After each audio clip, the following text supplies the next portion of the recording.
Hey, everybody. Welcome to another edition of Popular Music Books in Process, a co-venture of the Pop Conference, IASPM US, and the Journal of Popular Music Studies. I'm Eric Weisbard, one of the co-organizers, along with Carl Wilson, Francesca Royster, Gus Stadler, and Kimberly Mack. We always like to let people know at the beginning of this, in case they're checking the series out for the first time, that our 60 plus previous sessions are available on my YouTube page. And if you feel like coming by and getting weekly information, shoot me an email. I'm an academic, you can find me. For today, we have a session on songwriting. Mike Errico, oh God, I didn't ask you. Eric Errico or Errico? It's Errico. Okay, Mike Errico and his book, Music, Lyrics, and Life, a Field Guide for the Advancing Songwriter, in conversation with Burkhard Bilger. Mike is kind of making it work in New York, which is not easy, but a combination of the Clive Davis Institute of Recorded Music, where he teaches songwriting. He makes his own records, composes for film and television, and I think is just done teaching the Grammy Museum's first ever summer sessions in New York City. Correct. Writes for a bunch of places, but Music, Lyrics, and Life is his first book. As for Burke, you can check him out at The New Yorker, where he's been a staff writer since 2001. His music pieces have included profiles of Questlove, Roomful of Teeth, that amazing archival label Dust to Digital, and the guitar builder Ken Parker. Says here that he's been anthologized 10 times in the Best American series. Does that make you a Best American 10 times over? Damn. As an editor, earned a couple of national magazine awards, fellowships. First book, Noodling for Flatheads, was a finalist for the Penn Martha Allbrand Award, and has a book coming out next year on Random House called Fatherland. So welcome to you both. As is typical in our series, we'll have our presenters talk to one another and then have questions at the end. We always encourage attendees to post questions in the chat, or as they go, if you just think of something that you'd like the presenters to be aware of, post that in the chat too. We share the material in the chat with them subsequently. We also urge them not to look too heavily at the chat while this goes on, because you can only do so much in one life. All right, so with that, welcome to PMBiP, Mike and Burke, and take it away. Well, Mike, thank you so much for having me be the questioner for this. I've just absolutely loved this book. It's kind of an astonishing thing, how wise it is. It's usually you go into a book like this looking for kind of just nuts and bolts advice, but it ends up getting you into science, into philosophy, into religion, into every aspect. And I guess music naturally gets you there, but it's just continually surprising and beautifully written. So congratulations on it. Wow, thank you. Coming from you, that's huge. I really appreciate that. I thought we'd talk a little bit about your background and your career as a songwriter, and then then dive into the book and into songwriting specifically. I mean, your book has lots of amazing, kind of hard-won and very funny advice about the business of songwriting. It has a lot of great stuff about the craft of songwriting, this very specific ideas about how to, troubleshooting a song that's not working, that kind of thing. But I think it'd be, what I'd love to do after we talk about your background is get more into what is a song, how is that idea changing, and how do we go about doing that, writing those. Sure. So tell me a little bit about your family. Now, you say in your book that your dad was a pianist and took a songwriting class once. What kind of songs did your father write? What kind of a songwriter was he? Well, my dad is a classical play. I mean, he can play. He's one of those people, right? My dad's one of those people. You sing it to him and he can play it back. It's like automatic. It's like he's fluent. you know. Mm. But his choice is classical mostly. He's recently made the change to chamber music, and he takes master classes at Juilliard still. Was a music major, etc. So he was not writing, but he took a poorly titled class, which was like, I don't know, I guess it was probably contemporary song or something like that. And I think he thought it was going to be 12 tone and like, Schoenberg and like, the hits. But he went and he found out it was pop music and he was kind of not into it. But he didn't want to ask for the money back. And we have the same name. So I went in his place the following week. This is through the Songwriters Hall of Fame in New York. They're the people who are sponsoring the class. And I just went. He was like, look, I don't want to waste the money. so give it a go. And I went and I gave it a go. And like, I guess 3 or so years in to doing it, I got signed. It was like great. a super weird way to get into it, but it's very backwards. Yeah. I mean, but it sounds like your grandmother was an opera singer, your great uncle played the Neapolitan mandolin, your sister is a famous Broadway star. I mean, was music just kind of in the air, in the water where you were? I mean, when growing up, were people breaking into song left and right? No. Well, Melissa was. But I would say it's it's really very much down the middle, because my mother is an artist, a painter, sculptor, etc. So there's a very sound oriented type of expression going on, and then a very quiet expression going on, and they mix. And I think my parents tried a couple times to combine them, and so they, as like the primary folks, obviously in my experience, I sort of got both. I was able to see like, oh, you can do this by making noise and by not making noise, and you can do it by color, or you could do it using the sustain pedal on the keyboard or whatever. So there was kind of a double thing like that. But breaking into song, my sister is a Broadway person, a chanteuse, I suppose. So there's a lot of breaking into song. There's still a lot of breaking into song. It would be difficult to get through a conversation with her without a couple bars, of something. Could be anything. So she very much had that.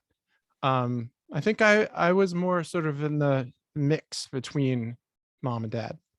There's this great scene in the book where you talk about collaborating with Ben Mink, or I forget who it was with. And you're writing a song and it's kind of in the Stevie Wonder mode, and then he kind of says, well, wait a second, what's your background? And you talk about your Southern Italian roots, and you end up writing a song that kind of harkens back a bit to that background. But was that music in the house? Did they play that music? Is that somehow tap into something for you?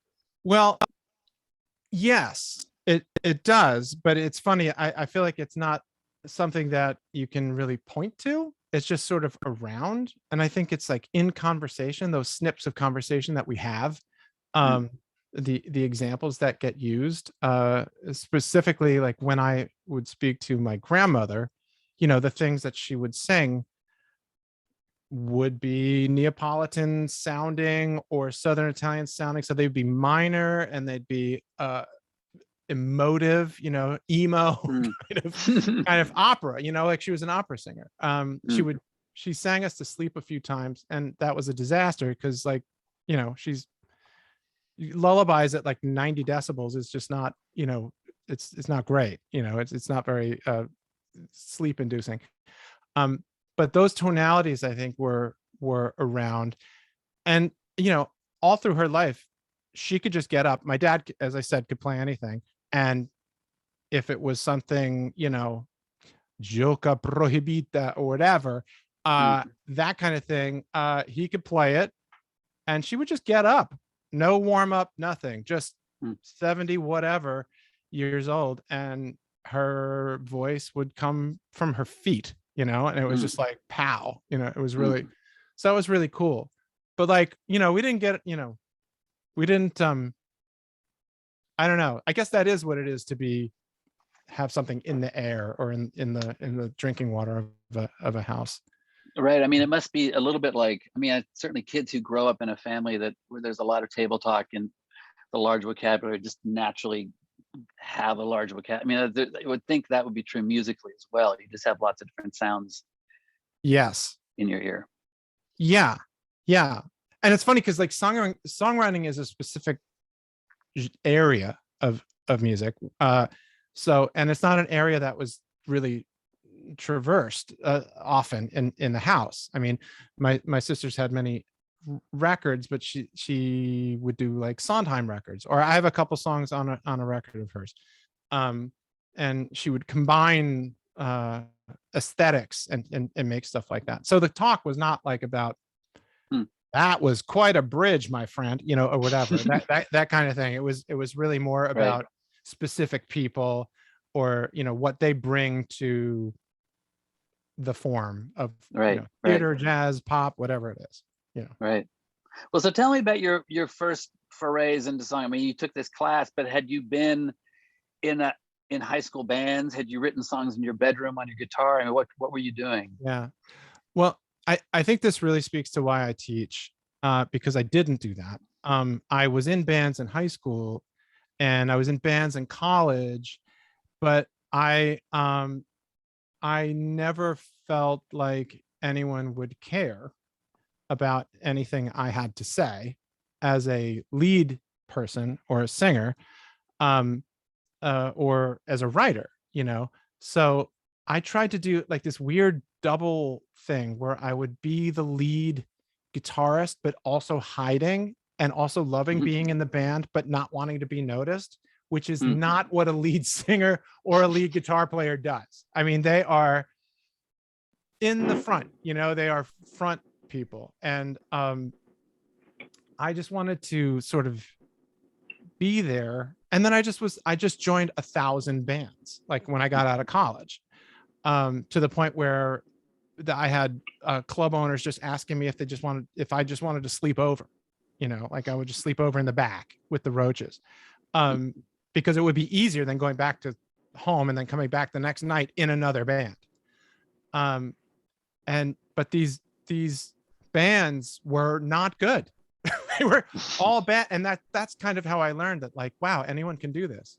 I am proving that anyone can do this. I play guitar for someone who is proving to me that you don't need to be talented to do that. Which is terrible. I guess it's terrible to say, but it is a large part of how I got to speak to club owners and how I got past myself, and my own sort of, I don't know, fear or just thinking that I didn't have anything to say. And then I found a couple people finally who helped me find a voice. So that's why I teach, is because I'm like, don't do what I did. Right. But you weren't writing songs for these bands. You were just doing the playing. No. You were playing their. We would do covers, or we would do like, just a guy who was just like, I made a song about blah, whatever. And it was just like, great. I get to play and maybe not be seen at the same time at the bitter end. And like, I'll tell my friends to come, but I don't like the band. It was a very confused moment. Like, I never want to be 20 again. Right. That would be amazing to not be. Yeah. I mean, there's one of the themes in the book is kind of finding that voice, of course, and like how to have that conversation with yourself and have your songs somehow plumbing what's unique about you. But it strikes me that, that gets maybe dangerously close to the whole authenticity idea in music, and that, and the idea that, because so much rock, so much popular music in general is theater and self-invention and putting on roles. And I think about Hank Williams putting on hillbilly outfits on TV or and that's so. Do you think that stuff is false, or how do you kind of how do you get those things together? I think I understand. I think what happens with that kind of thing is something I never wanted to do. And what that is finding a part of yourself that you want to explore and then hyper realize it in some way. And I think that's something that David Bowie talked about. And I think I've also heard Bjork talk about it, where you hyper realize a part of you. Johnny Cash is not the man in black all day long, but he is in this one particular thing. So that's one of the first things I try to tell my students to do is to pick a lane and then solidify the lane with a song that plants a flag.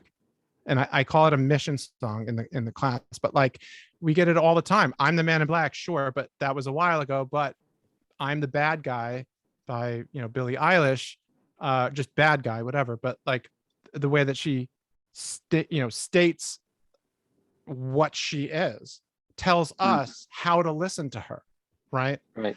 And so while she could be a lot of things, like for herself, to us, she will always carry that sort of kernel, that sort of flag, which was the initial thing, that first single that got everyone to rally. Right. I mean, it's a little bit like what you quote. You have a great interview with George Saunders, the amazing short story writer in general, who calls it kind of freakifying, like finding the thing in yourself and then kind of amplifying its uniqueness or amplifying its odd characteristic. But it's interesting because he says that right after telling you that what he hates most of all in music, in bad writing, is dishonesty or the attempt to kind of hold on. So it's again, it's that question of you can be honest in a kind of a almost fictional way. Yeah. In these forms. I have to say, and I'm not blowing smoke on myself, but I have to say that the George Saunders interview was transformative for me. I couldn't believe it. First of all, I couldn't believe I got him on the phone, which was incredible. But the next thing I couldn't believe is, the stuff that he said about authenticity in itself. And also, then there's another moment of maturity past authenticity, which is like, okay, I can do lots of things well. What can I do most beautifully? And he was because he wanted to be a singer-songwriter. But he realized that like he wasn't that good at it, or he was as good as a lot of people, and it didn't ring a bell for him in the way that writing a short story did. So what he did is he was just like, he didn't give up, but he just let it go.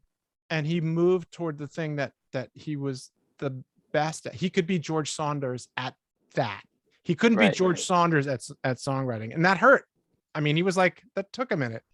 And he mentions seeing Patti Smith performing and like how she crawls on I don't know if this is in the book or not, but it was part of the conversation.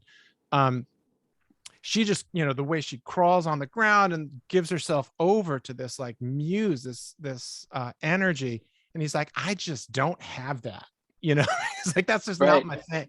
That's not my thing. Right. Like, I don't know if there's self-consciousness or just like, I am not called in that way. I can do that in another form. And he does that in writing. So he says to you that he says he was lacking a severity of taste, which is an interesting phrase. What do you think he means by that? I think about that all the time. I don't think I've plumbed that thing yet. But I think I do understand it. This is the way I understand it. I understand it like if you're in a recording session, right? And somebody comes up with something like a part or whatever on off the cuff, and they'll say to you as the writer, like, what do you think? That'd be really cool for this section. And the answer could be like, yeah, that's good. Yeah, just throw it in. Because kind of like, who cares? A little bit, there's not a severe taste to that. Like anything will work. But in writing, he said, like, only one thing will work, right? Only the thing He'll go crazy about a verb, but not care so much about whether or not, the cello does A or B, right? Right. So there's like that severity of taste. I think about that, and I have that in a couple of things, like my house. I could care less what it looks like, but dinner, like the food, I'm like, you put too much blah blah in this kind of thing, right? There's a severe literal taste, but like a severity to that. And I think he found that in writing, and he realized that he didn't have it in songwriting. Yeah. Well, I think to me, I mean, I know in my writing, so much over the last 20 years is just, or 30 years, has been learning to kind of identify a tone of falseness, like a sentence that sounds good, but somehow is wrong, or a sentiment that is a little too glib, or just, focused and having no tolerance for those little moments of dissonance or whatever in the writing. One question, I mean, it's interesting reading this book because, like I said, it's a very wise book. It's actually kind of a life lessons book in a lot of ways, as well as an incredibly practical one. But part of the thing when you're writing a wise book is that, like, something is only true if the opposite is also true. It's like a famous old German from Friedrich Hölderlin, and there's a lot of phrases in here. When I went through it, I'll read you a few sentences. You say, you're basically like say, don't chase the markets, but carefully analyze the current hits and how they're constructed. Find your voice. Don't be afraid to wander in the dark, but then you should choose someone wise and smart and follow their lead. Write songs, don't filter, but if it isn't better than silence, don't say it. There's a lot of advice in here that kind of goes in both directions. How does a student balance those instructions? Well, that's so funny. In the beginning of my classes, what I tell them is, like, when I give you feedback for a song, I'm going to take the filter off. Okay. And I'm going to tell you how it felt, what I thought, what might work, what might not work, A, B, and C. They may contradict one another. They may not be able to work in tandem. To do A might mean to get rid of C entirely. And my hope is that I can say enough things that different people are going to highlight different passages, and that's what happens in class all the time. I mean, years later, I'll have like a student come back to me and say something like, this one thing you said to me, I really thought about it for a long time. And I'm just like, wow, not only do I not believe it, I don't even remember saying that. But I wouldn't tell them that. But you never know what's going to land for people. And since it is like a very abstract thing, it requires, I think, a bunch of different abstract approaches. And the one that works is going to be, is the only one that matters, Right. I didn't think that those things that you said were actually contradictory. They're both true, right? But they kind of, yes, they as opposites. Yeah. Well, that's the weird thing, and this is how cults rise. This is how you get cults. But both things are sort of true. Yes, you do need to wander in the dark, and you do need. You would do well with a mentor at the same time. It's like a flashlight. Be nice. It'd be nice to have a flashlight while walking in the dark. And I do think that's what a mentor is. And I think that is what plotting a course is, for your own career or just a song itself. Any one of those things, it's really, and it's build your own flashlight time too. Right. I mean, one of the things that I love about this book is you often go back to science, and there's a part of this which is philosophy and personal growth. There's another part of it which is kind of trying to define songs mathematically and scientifically, and what releases dopamine in our brains, and what mentally as hunter-gatherers were we attracted to in pattern recognition in nature. Was that your plan from the beginning, or was it Was it just, did it just kind of happen? This book sounds so insane the way you put it. Wait, say it again. Okay, so no, wait, Well, don't go through that whole thing. But like, the question. I'm sorry. no, I mean, the question is like, was this something you Oh. wanted to do from the beginning, or did each chapter just naturally lead you to those scientists along the way? Well, I went to science for the same reason that it was a little bit, it's something cloudy, right? And since I'm a teacher and I'm not of that generation, I'm also looking, by that generation, I mean, I've had adults I just finished a high school, and so 13 to 30, I would say is my my age group. But what I look for is what is the same, what has not changed when all these things have changed. And I mentioned that in a quote with Jeff Bezos, who someone asked him, what's the future of Amazon and all, and he's like, what's going to change? And he says, I don't care about what's going to change. I'm going to care about what doesn't change. People are going to want it cheaper, faster. They're going to want these specific things. So to me, the basis for that is partially science. It's partially the fact that we have not evolved a tremendous amount since the 1960s or the aught 60s, and we want a lot of the same things, and there's something about, like, there's a passage on walking and what that does for us. And yes, there are theories, there are lots of theories, but we all have commonality that revolves around science. So I mean, that's as close as I feel like we can get,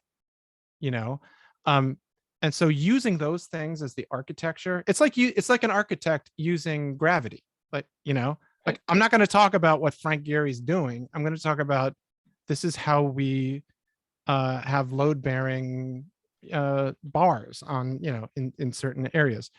Right. I think that's where I can be most useful to them, and not like being like, hey, hip kids, this is what you do, like, that's not good, Right. Well, the walking is a great example, because I mean, basically you're saying there's been some really good research that shows that when you're thinking about things or working on things as you're walking, you often you have a more active, what you call divergent mind, right? Your mind kind of has more creative energy to it. And it's, I mean, I've found that fascinating, because that's absolutely my experience. I will spend a whole day working on a paragraph, and then I'll get on a rowing machine, and 10 minutes into the rowing machine, suddenly the idea, the answer pops into my head, or the solution pops into my head. And often for me, it seems like it's not so much about the activity as it is the kind of getting off kilter from your thought process. You're still thinking about this stuff, but now you're thinking about it sideways. You're not thinking about it directly. And somehow that it allows it to emerge out of that welter. I mean, I don't know. Absolutely. Well, I mean, there's a lot to that. I am not a doctor, but there is a lot of research to that about the chemical makeup of who we are, which is the chemical makeup of who we were so long ago. And the theories get a little bit weird. Like, I don't know. There was a theory that, and maybe it's true, who knows, but we like 4 patterns of 4 or 2 because we have bipedal mothers mostly.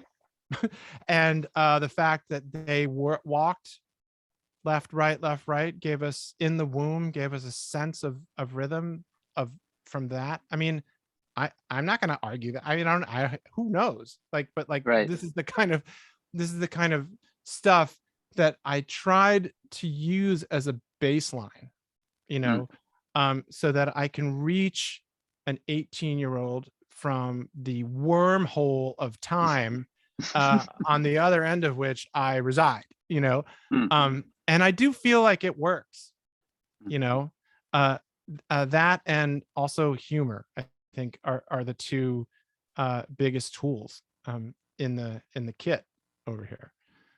Yeah. I mean, you talk, I mean, one of the things about the book, it's full of like great kickers, and the paragraphs are almost structured, you know, sometimes as jokes, and sometimes as songs with a great final crashing cymbal or something.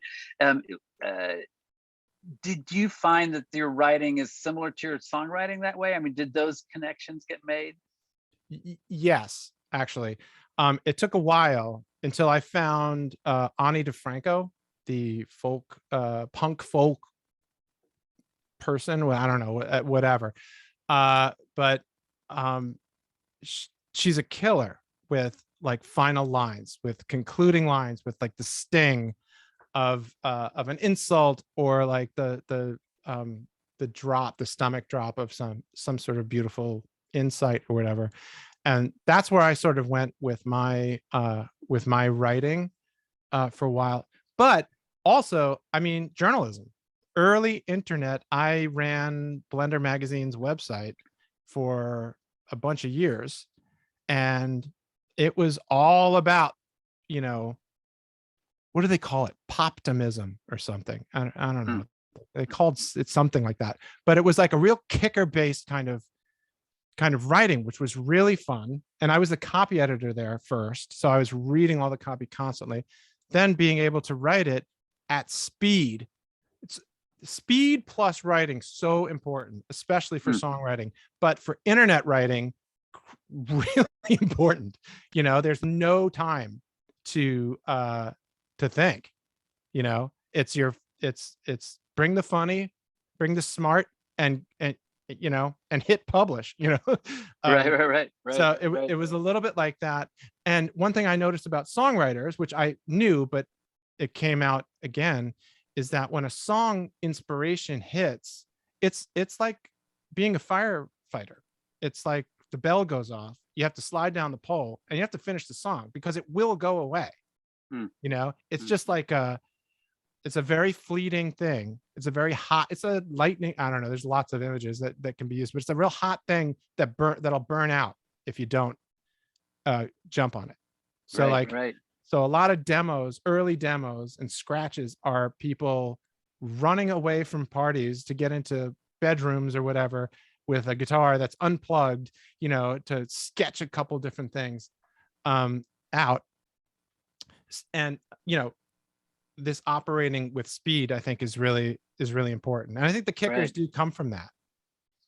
But I mean, so often a good kicker is kind of a product of real craft, right? And you talk a little bit about rhyming and the effort people, like someone like Stephen Sondheim puts into putting a perfect rhyme, and a perfect rhyme versus a slant rhyme and a false rhyme, so, and what's the two different things those things can provide in a song. I mean, one thing as I was reading it was, that question of like, where does the craft end and the inspiration begin? I mean, how much can you refine out that initial inspiration as you're doing the song later on? Yeah. You're referring to editing, revising? Yeah. Right. Yeah. I mean, those kickers are absolutely the result of luck, a lot, journaling for sure,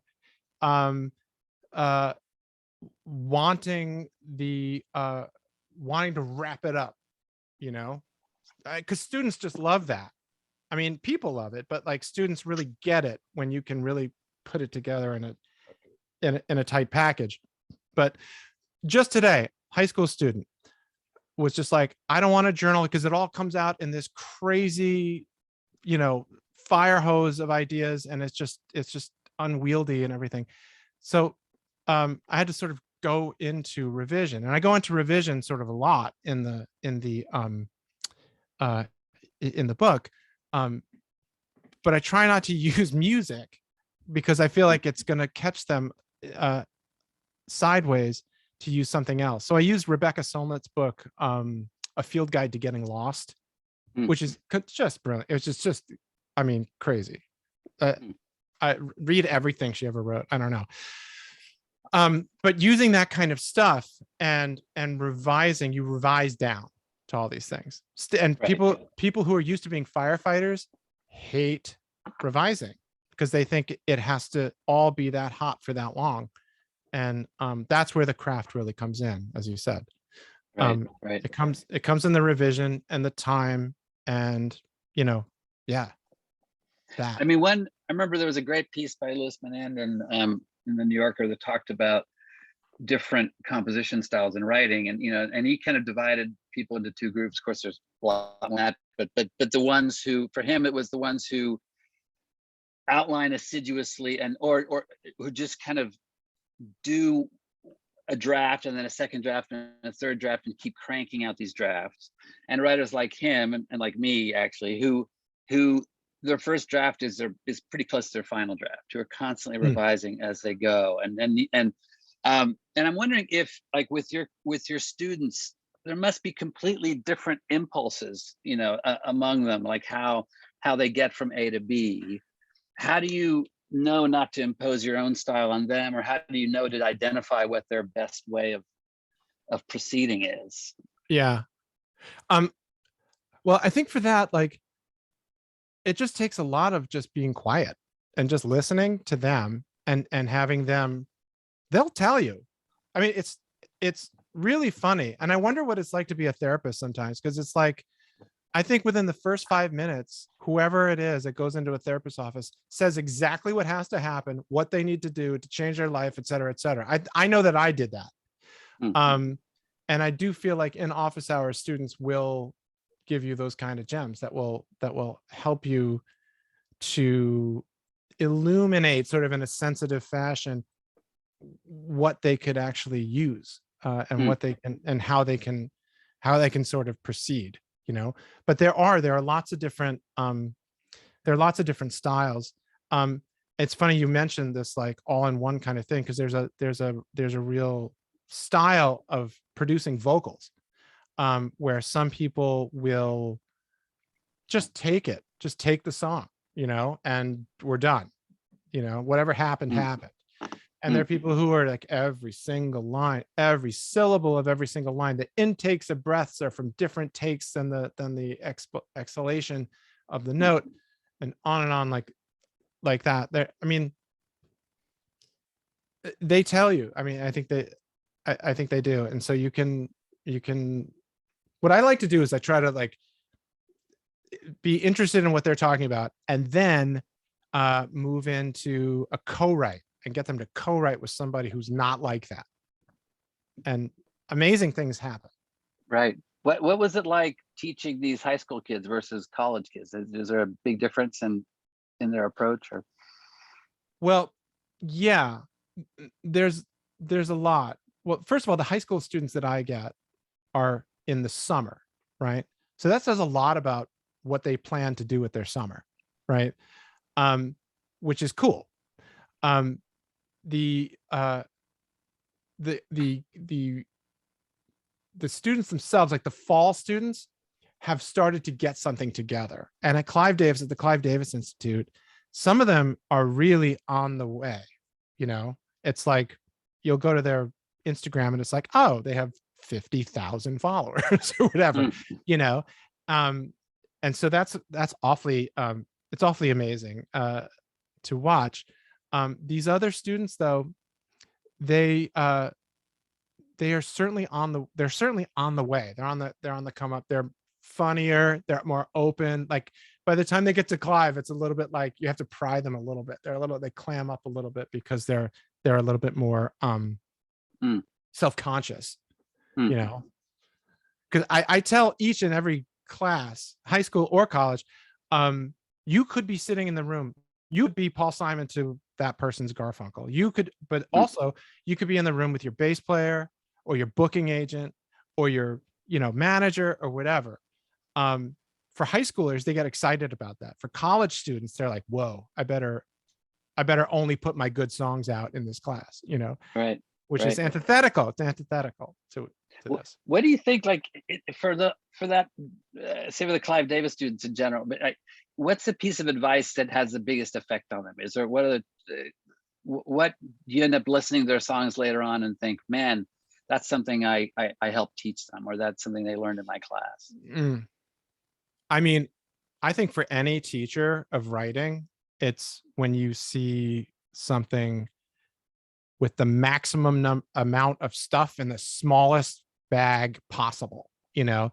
So any version of editing or efficiency or, you know, compact punch to something, when something has a real punch to it, that's exciting to me. You know, when the first chorus comes around, the second verse hits right after the chorus. That kind of stuff is exciting because the song is more exciting, and that can happen at any tempo, of course. But like that kind of thing, I do feel like they're actually getting something. I went to a band called Moonkissed, which they're in Brooklyn. They're Brooklyn based, but I do think they're maybe the best live act in New York that I've seen like in quite a while. And they had some trouble. Well, they didn't have trouble, but like I saw them recently, and they were much more wordy, and they used words and language a lot more interestingly. Like they gave whole sections, and I came up to them afterwards and I was like, I love that, all that stuff that you did. And they were like, that's all you, man. That's all you. It's like, I'll take that. No, that's great. Yeah. You talk about, you talk about the blues in the book, obviously, because it's such a foundational music for so much American writing in general, but you trace it all the way back to Chaucer. There's this wonderful poem, The Complaint of Mars, where you talk about Mars shedding blue tears or something in that poem. But then you've also told me that you're kind of sometimes uncomfortable representing, you know, the blue, being a white man talking about the blues in class. So talk about that. What's that? Right. How do you negotiate that? Well, the first thing I do with it is I go back to authenticity. And at the time of college, authenticity is very much an experiment, right? So there are people rapping who should not be rapping. And there are people who are doing country music who have no business, have never, you know, are straight up from Staten Island, and they're telling me about whiskey and trucks or whatever. You know what I mean? There's a lot of trying stuff on, you know. So some leeway has to be given to the experiment, you know. And so I do that. But I also talk in the book. I mean, I talk about just it again in scientific terms, because when we talk about things like the blues, I'm divorcing it from, you know, what it means to different people. It's sort of an event, and it's weird because I just read Robert Pirsig's essays, the extended essays of Zen and the Art of Motorcycle Maintenance, a book called On Quality. And he talked about quality as an event, and you can't find it. You know it when you hear it. We don't know, you can't codify it. You can take apart a motorcycle and you can't tell me the piece that made it cool, you know? So I do think the blues is a little bit like that. The Supreme Court has also said that pornography is a little bit like that. So you know it when you see it, you know? Right. So, right. So I try and bring that up, and I'm very aware of the sensitivity of that. And I frame it all in the form of a question, like, where do you fit? You know, where are you from? You know, and when I talk about it, like when I use that kind of stuff, I mean, I do go back to my grandma and stuff. But the thing I super love is Spanish, flamenco, like that kind of stuff. Duende, like that kind of like mournful, like ache. And I know we've talked about this, but you know, big Moorish influence in Spain, but Spain also owned Sicily for for hundreds of years, right? So I mean, it's a very much of a mix going on, but that event happens. And Ben Mink has it also. I mean, he is a Eastern European Jew into klezmer music, and those kind of like almost gypsy sounds and stuff like that ache like crazy. They're just very aching kind of feeling. So I try and leave it very much up in the air for others to decide, like, what makes you ache, what will make what makes you ache that you can most authentically give to another person so that they can ache too. But you draw that's great.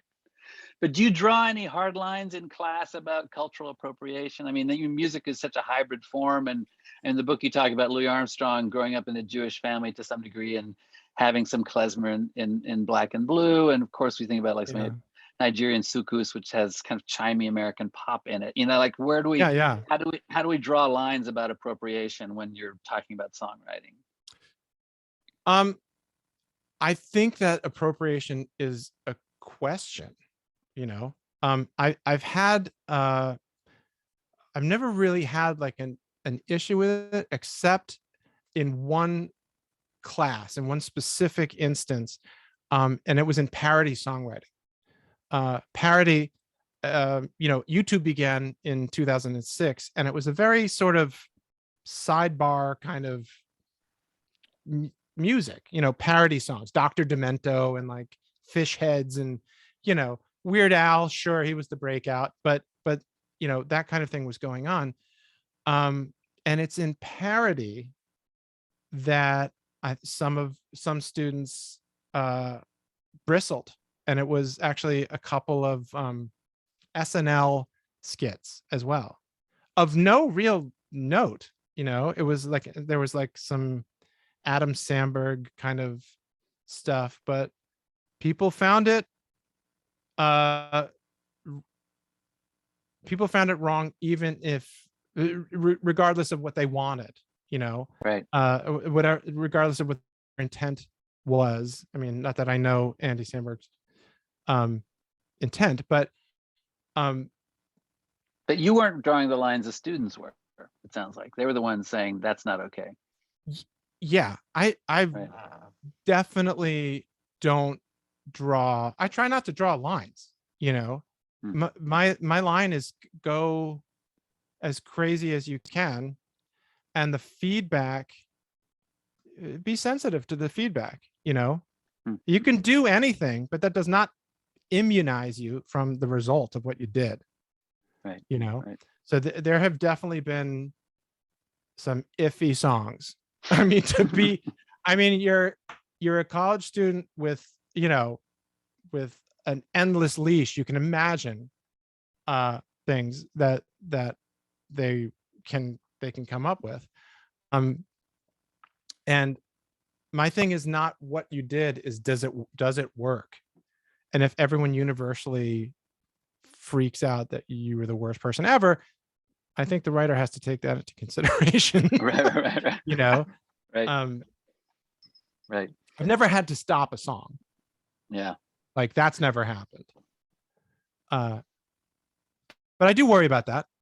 I'm waiting. It's funny. My son is he's learning the oud. He lives in Berlin, and he's just joined this. His teacher had him play a couple weeks ago in a group that's a bunch of, Persian and Israeli Berlin musicians doing Middle Eastern versions of old German folk songs, which sounded to me like the worst possible idea in the world. And then it turned out to be beautiful. And you would never know that, even though the melodies are played straight, you would never know that they're German folk songs, because the instrumentation, the way it's done, it sounds totally authentic the way it sounds. Well, that's the thing. Different people can do the same exact thing in different ways and get a completely different response, obviously, right?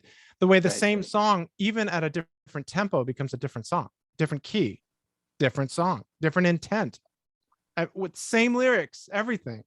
Right. So it's a little bit of ninja living, I think, a little bit, as far as all that goes. Right. Oh my God, look at the time. I think it's questions time. So anyway, Well, thank you both for getting us going. And I had no idea we were going to be quite so specifically focused on the question of how to get a high school or college kid to write a song. But that's fantastic. Andy, who does not seem to have a last name from Zoom, has not one but two questions. So Andy, kind of maneuver it. And I'll ask folks if you have other questions to throw them in the chat so that we have time for a few folks to come into the conversation. Andy, you're up. Okay, yeah. First of all, Mike, I love your book. Thank you. Two-thirds of the way through it, and it's very inspirational. Excellent. But you may have answered it in the book, but you mentioned it in this conversation that a few people helped you find your voice. I wonder if you could focus in on that. How do you know when you're there? I mean, that seemed like such a mystical kind of realization to me. Yes. Those kind of mystical questions are the ones that I'm asked, along with how do you know when a song is done?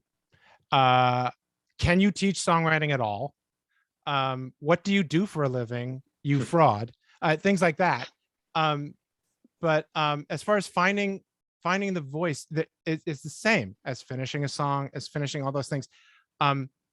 It happens from doing it. It happens in midair. You know, what is it? The Kurt Vonnegut line, you know, you jump off a cliff and sprout wings on the way down, kind of thing.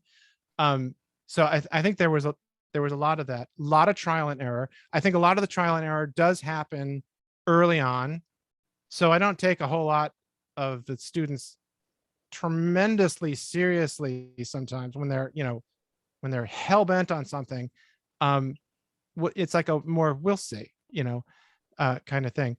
But it was when I saw Ani DeFranco and I was up all night. I saw Bruce Springsteen once, up all night. I saw Prince once, up all night. Couldn't sleep afterwards. I was like, something happened. I saw something. And I don't know what it is, but now I'm going to chase it. So I think it's that sort of that self-awareness, and then the journaling, you know, work it out. Why couldn't I sleep? That kind of thing. Okay. Thanks. So when you said some people helped you find it, you meant Bruce and Ani and Prince? I would say Ani was a really big one. I'm going to embarrass to no end, but the Bilger family was has been a big inspiration to me, because it's more than, the music is more about living, you know, and that's why I think the book gets into a philosophical territory, because it's like, because every semester someone harms themselves or dies by their own hand. Every semester it's happened. I've been teaching for 9 years. And so I teach them, hopefully, to live in a way that they can write, which means, of course, staying alive. But you know, Ani did it in a way that I just reacted to as an instinct.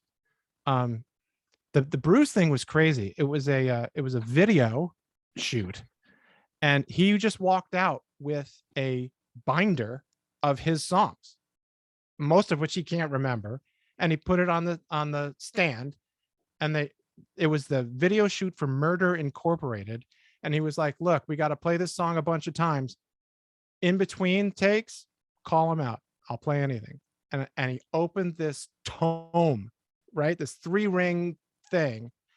And I was like, oh my God, that is the coolest thing I've ever seen, you know? So I think those two were really big. We have other questions. Yeah, let's bring Seth in, who has a question about cliches. Cliches. Wait, Seth, Well, do you want to ask it? oh, sorry. Are you out there, Seth?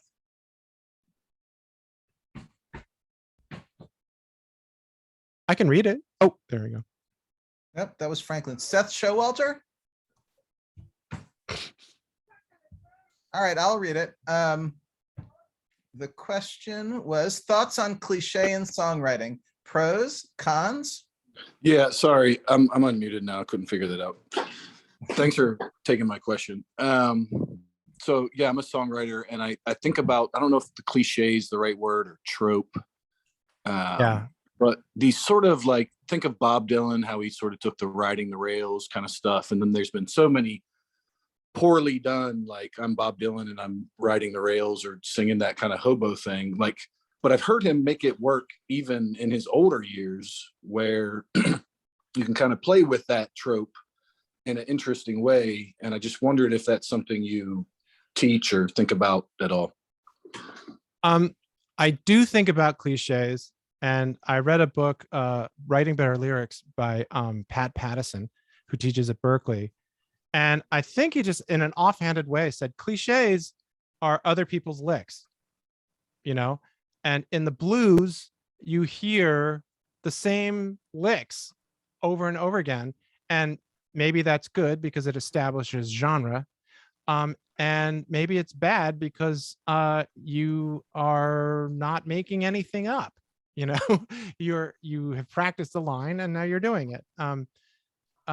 One thing that's interesting to me about cliche is cursing and expletives and all of that, which is something I didn't get into in the book. But I think certain expletives and certain curses are also other people's licks. So if I'm not feeling that there's an authenticity to that, I'll flag it. I mean, I'll be like, are you sure that that's the best word that you can come up with for this? Can you top it?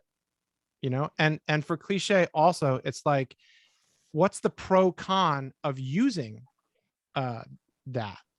Are you winning more people than you're losing by using a cliche, by working within genre, by cursing, by having a pose that others have seen many times before?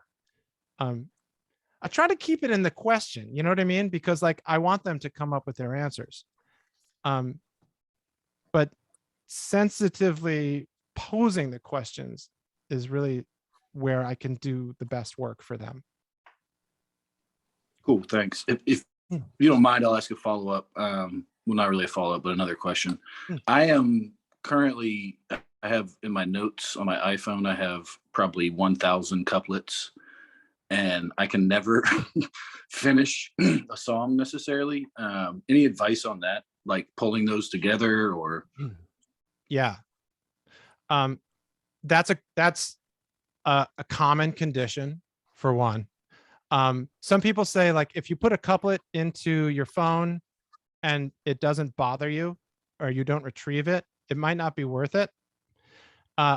Others will disagree. David Bowie was one, and what he used to do is this technique called cut-ups, which I think Alexander Chi talked about in How to Write an Autobiographical Novel, and Jeff Tweedy talked about in his book writing How to Write One Song. He put these ideas, those couplets, as he said, into things like Excel, and then he would randomly generate them while he was writing, and that would recontextualize those couplets and freshen them in a different way for perhaps another song entirely. He actually got a guy to code a random clip generator, which I feel like needs to be publicly available. But it's really great. It's snippets like that, ideas, little lines, little fortune cookies, you know, putting them together and then working very much like random combos, like Dada. Yes. And if you listen to David Bowie, there's a lot of Dada in a lot of what he does.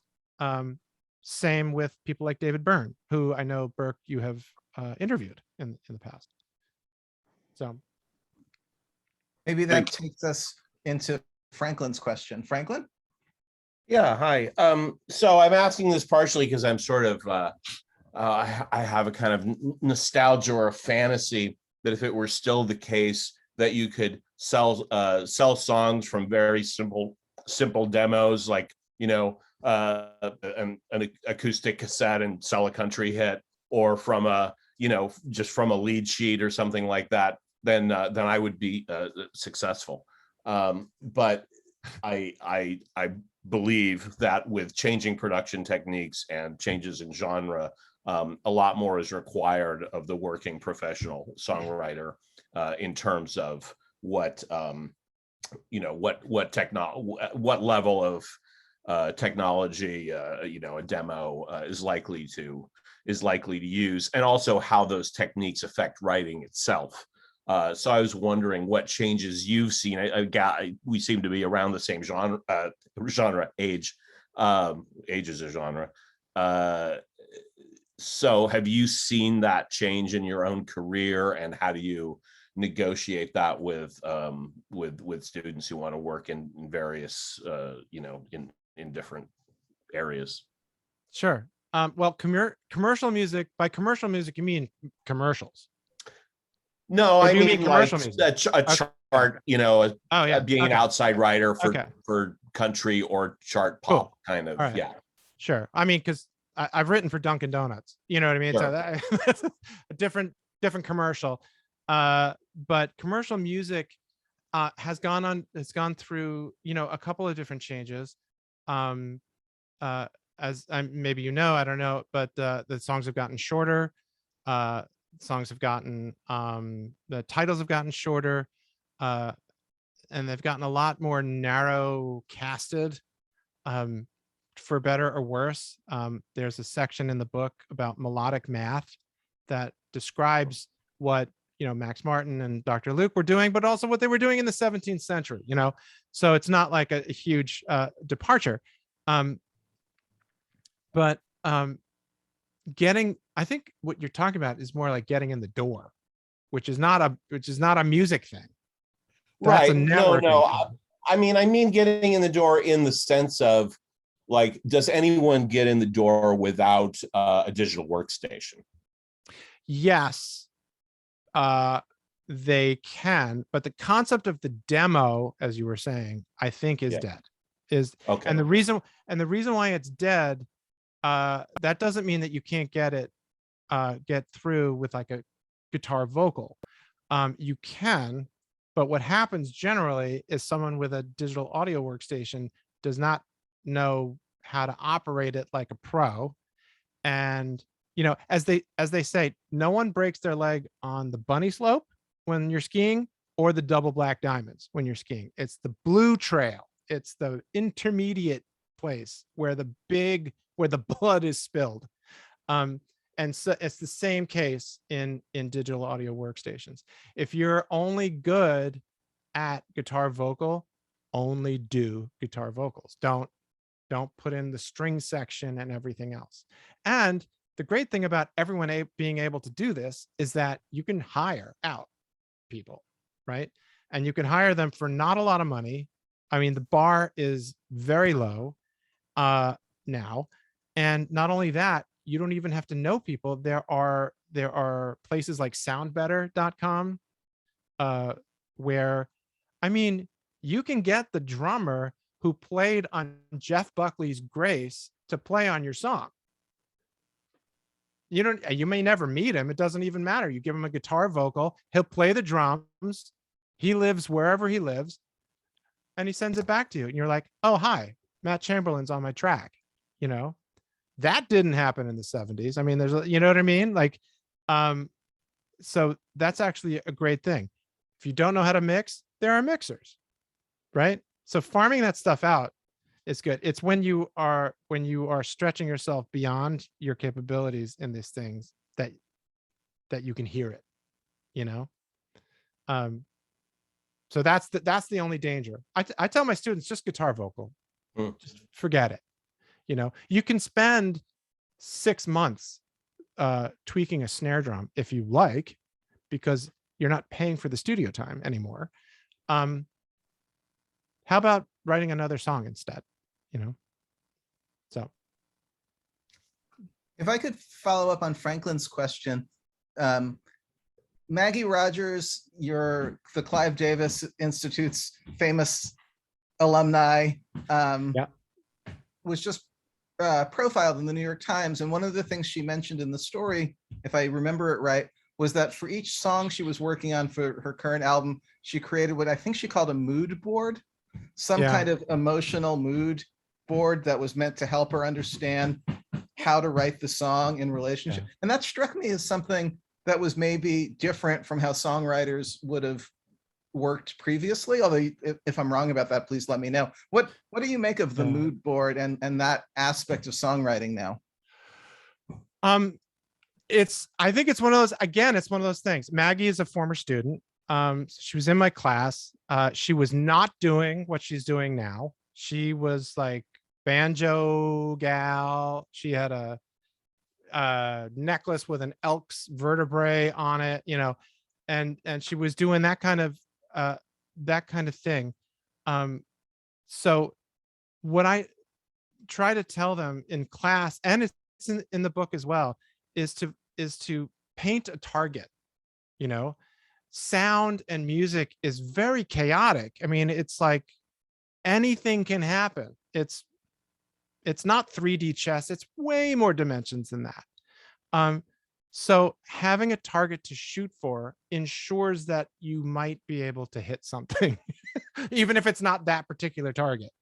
So a mood board is great. What I tell my students at the beginning of the semester is to make a 10 to 15 song playlist for yourself that will take all of Western music and Eastern music too, and the 60,000 songs per day that are going up to Spotify and everything else, and combine it into something that these are the ones you love. These are the songs you love.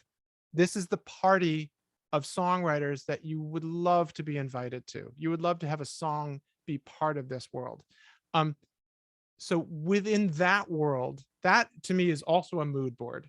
I do it actually via Spotify, but maybe she does it via Pinterest. I mean, or Tumblr or something. I don't know. But absolutely, she's also the artist, and she is also has visual components to what she's doing. So like, if her mood board is all about an outfit, I mean, she's probably going to be wearing that outfit in the video, you know? So there's a lot more to it for her. There are other arts being involved, including the visual. Yeah, that makes sense. All right, a final question for today from Carl. Yeah, I think this is sort of extending along the lines of where Franklin and Eric were going to, but maybe in a different direction. You know, it's thinking about teaching songwriting. I think a lot of what would have come to mind is teaching structure and teaching verse, chorus, bridge, and all of these things. And the direction that pop's developed in, particularly the past decade and decade plus, where there's sort of more of a like sort of looping rhythmic basis and structures have really evolved. How do you adjust the way that you talk about craft and structure to your students to kind of adapt to what they'd be interested in at that level? And maybe what do you think about the ways that songwriting has changed recently and in those kind of structural senses? Yeah. Well, so first of all, like in the book, I know that questions like this, if they really had those type of questions, they can simply go to YouTube and just listen to form all day long. And I do talk a little bit about form in the class, and we go through different things. A lot has changed.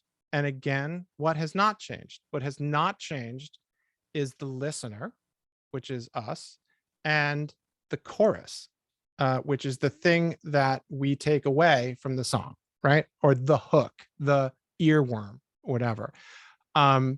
So we get lots of songs that do lots of different things, that have cameos, that have other people coming in, that change tempos, that have these, like you said, loops and are static in time and in tempo and in harmony and everything else.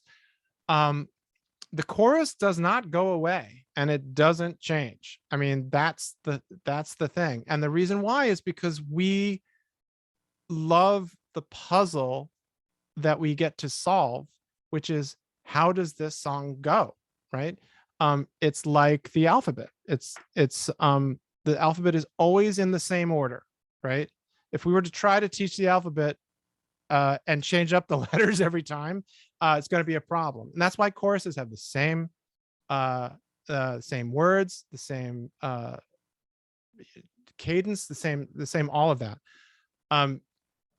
So that stuff. And in the book, again, I ask songwriters this exact question, and I think Shane McAnally was really the only person who really like took a good whack at it, which is what has changed is the second verse, because people are bored. By the end of the first chorus, they're bored. So what do? You change singers altogether. You throw a rapper in. You half the size of the second verse, but that moment becomes problematic, right? That's one. And the other thing that's very different is the antiseptic nature of being able to get perfection. So Jay Joyce, who is a producer in Nashville, purposefully tells his clients to do something that he doesn't want, right? He'll tell them it's a song is in one tempo and it's not. It's just not in that tempo. So, and then the mistakes that come as a result of that become the most interesting thing.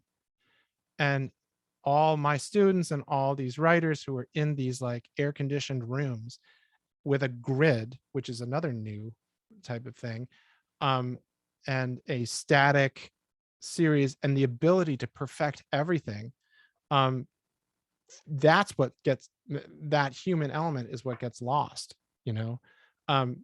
So I think that answered your question. I'm not totally sure. But I do think those are the things that have been the most substantive changes that I've seen. But the chorus is the chorus. And you go to the Billboard charts top 10, they're just sitting right there. I mean, it's very obvious. Their verse chorus forms, the chorus is always there. The verse could be anything. I mean, right? The other sections can be anything. I mean, there are other ways in which the song has changed, but I think that's the substantive way it has not changed. And everything else is up for grabs. Thanks. That seems like a perfect place to end for today. In the spirit of Charles Harris, How to Write a Popular Song 120 years ago, it's still all about the chorus. Thank you so much, Mike. Thank you, Burke, for a great discussion. Folks should know in 2 weeks, we'll be back, our first ever session involving an author in conversation with the author's translator, a book translated recently from German, L.J. Mueller, in conversation with Manu Reyes, Hearing Sexism, Gender in the Sound of Popular Music, a Feminist Approach. All right. Thanks, everybody.